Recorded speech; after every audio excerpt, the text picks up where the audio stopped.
बिस्मिल्लाहिर्रहमानिर्रहीम। अस्सलामुअलैकुम। Royce TV की तरफ से मैं हूं अब्दुल बासित और आप देख रहे हैं रॉयस टीवी। उम्मीद करता हूं आप सब जहां भी होंगे वो खैरियत से होंगे। तो नाज़रीन किराम, एक इंतहाई अहम न्यूज़ वो ये है कि बाई इलेक्शन में पाकिस्तान तहरीक इंसाफ ने 20 में से 15 सीटें अचीव कर ली हैं, हासिल कर ली हैं। तो ये इंतहाई अहम न्यूज़ है और तहरीक इंसाफ के वर्कर्स और सपोर्टर के लिए एक बहुत बड़ी खुशखबरी है कि उन्होंने 15 सीट्स अवेल की हैं, अचीव की हैं, और बाकी रिमेनिंग 5 सीटें जिसमें से 4 मुस्लिम लीग नून के अंडर आई और 1 सीट इंडिपेंडेंट है, आज़ाद उम्मीदवार।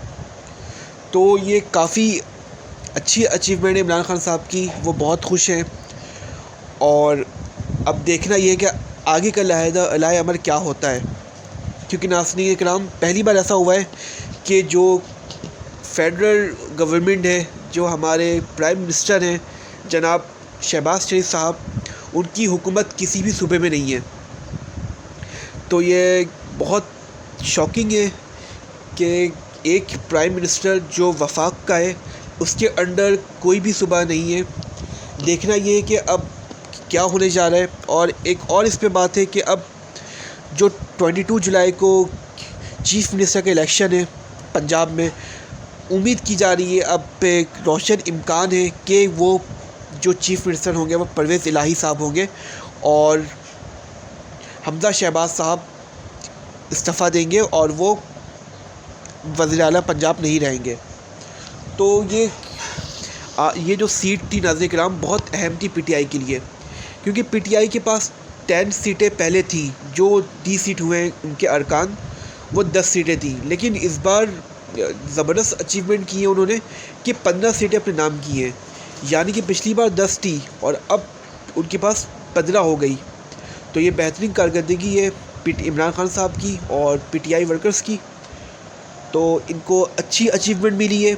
अब देखना ये है कि परवेज़ इलाही साहब वज़ीर आला पंजाब बनते हैं कि आगे का लाए अमर क्या होता है, ये एक इंटरेस्टिंग है। अच्छा, तो नाज़रीन किराम, बिलावल भुट्टो साहब ने मीटिंग बुलाई है और शहबाज शरीफ जो हमारे प्राइम मिनिस्टर हैं उन्होंने भी एक मीटिंग बुलाई है PMLN की, और बिलावल भुट्टो ने पीपल्स पार्टी की, और इत्तेहादियों ने भी मीटिंग्स करना शुरू कर दी है कि आखिरकार ऐसा क्या हुआ है कि हम बाई इलेक्शन में हारे हैं, हमें शिकस्त हुई है।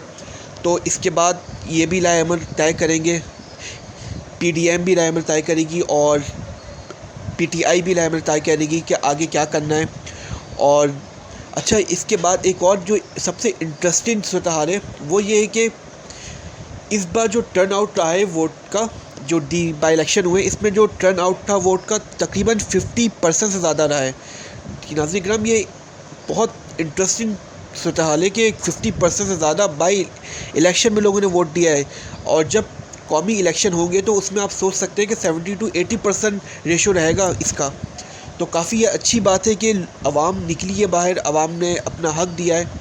और एक जो इलेक्शन हुआ है PP के रावलपिंडी, उसमें काफ़ी इंटरेस्टिंग सूरत हाल है। उसमें जो PTI के जो उम्मीदवार हैं रेफ्टर नदीम, आई थिंक उनका नाम है, उनके 49 वोट्स कम हैं, यानी कि वहाँ नून लीग जीती है 49 वोट से।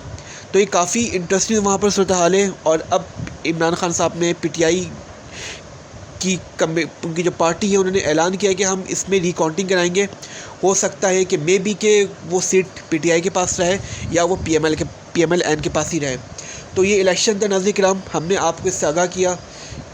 इमरान खान साहब की अचीवमेंट है, उनको 15 सीट्स मिली हैं और 4 सीटें नवाज शरीफ साहब को मिली हैं, PMLN को मिली है और 1 इंडिपेंडेंट है। तो हमने सोचा कि हम ये आपसे शेयर करें कि जो न्यूज़ आए हैं।